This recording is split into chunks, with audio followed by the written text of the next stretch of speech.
I mean, I'm already kind of worried, to be honest. Not like hitting the panic button word and thinking like he isn't a potential play, an important piece in the future of the Orioles, because I think he still is.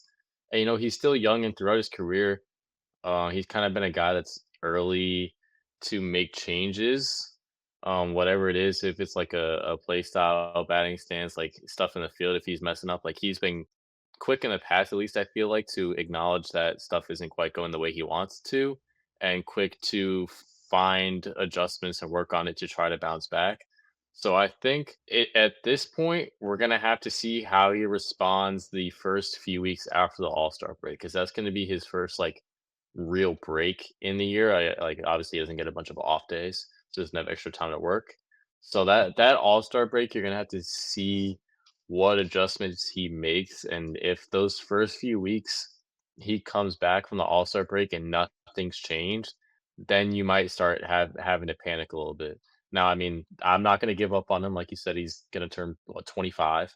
So I'm not, like, fully discouraged by it. He's still young, but he does have to do some things, and like you said, the power's up, but I feel like it's too power focused. He's not focused on the average. Like, when is has he hit a backside single, like, at all this year? Like, I feel like everything is just ground ball to second base, fly out, like, there's no, like, real approach other than trying to hit a home run every at bat, and, even in the World Baseball Classic, like, he showed the same Gunner that we knew, and backside doubles, hustling, like, all that stuff. He was the engine for that team, and he's the engine for our team, so I agree that a lot of the struggles are based on him. Like, we're just missing our motor right now, so hopefully he adjusts, figures something out over the All-Star break, whether it's the swing, the stance, or something, and he can get back on track to being like the player that we know he can be.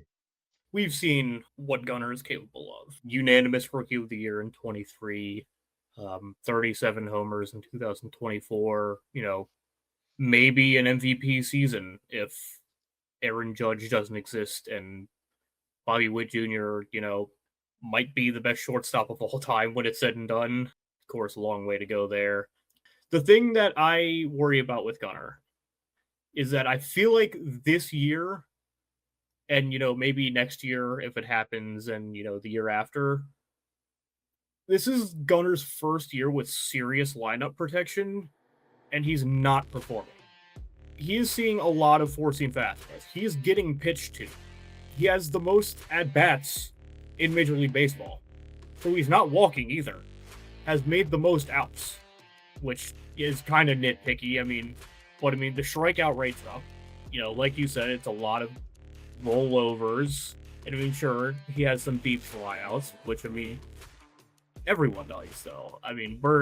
We're talking about a guy that's has potential to win an MVP, and flirting with 40-40 seasons or 30-30 at the lowest.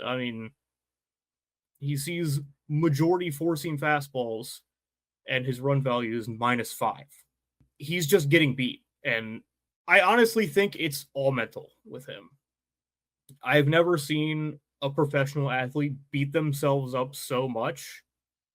I think he might just be getting in his own head, which in baseball is a massive thing. I'll give it to him this year. Probably having the best defensive season of his career.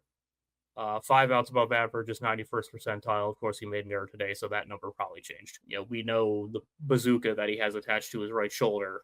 But my thing is, I think the Orioles have just a bad aftertaste with the whole Chris Davis contract, where we're finally going to invest in somebody that has been around for a while, and they're not going to pan out. And when you have guys like Jackson Holiday, who are maybe fighting for playing every day, it gets to a point where I feel like somebody's got to put their foot down.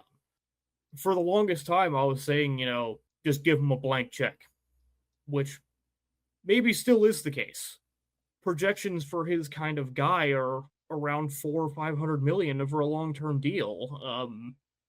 And especially if you don't play next year because of the looming CBA stuff, you have 1 more year of Gunnar Henderson. You know, he doesn't do contract stuff in season. He's a Scott Boras agent, so he doesn't even do extensions at all. I think we're just gonna get to a point where if he doesn't turn it around, I think it's just gonna get stale.